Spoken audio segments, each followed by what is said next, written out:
សួស្តីបងប្អូនអរគ្នាថ្ងៃនេះខ្ញុំនឹងបង្រៀនអំពីរបៀបការលេងហ្គីតាដំបូងអញ្ចឹងបងប្អូនដែលអត់ទាន់ចេះសោះយើងគួរតែស្វែងយល់ឲ្យដឹងថាហ្គីតាយើងមាន6ខ្សែអញ្ចឹងខ្ញុំនឹងរៀបរាប់ខ្សែនីមួយៗអញ្ចឹងយើងខ្សែទី1ទី2ទី3ទី4ទី5ទី6មកដល់លើអញ្ចឹងបងប្អូនអរគ្នារាប់ពីក្រោមដល់លើមកគឺមាន6ខ្សែបន្តទៀតបងប្អូនត្រូវស្គាល់លេខម្រាមដៃ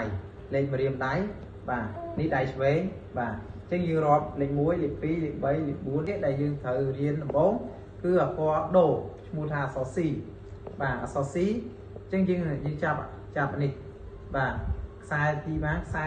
ទី2ខ្ទង់ទី1នេះខ្ទង់ទី1ខ្សែទី2ដៃទី1អញ្ចឹងខ្សែទី4ដៃទី2ហើយខ្ទង់ទី2ដែរអញ្ចឹងដៃទី3ខ្ទង់ទី3ខ្សែទី5អញ្ចឹងយើងចាប់ទាំងមកបាទឃើញទេគេចាប់ទាំងមកបាទហើយយើងកេះតម្លាក់ចុះមួយមកបាទនេះអក្សរដូបាទមួយទៀតខ្ញុំណែនាំអក្សរមួយទៀតអក្សរ E M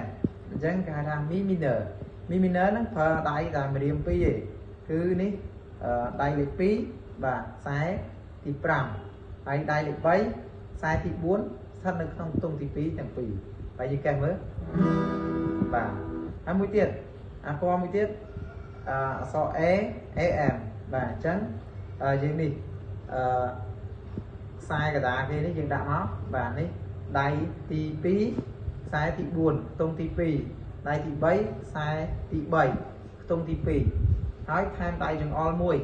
នេះខ្សែទី2ខ្ទង់ទី1បាទដាក់មកឈ្មោះថា AM បាទយើងកេះមើល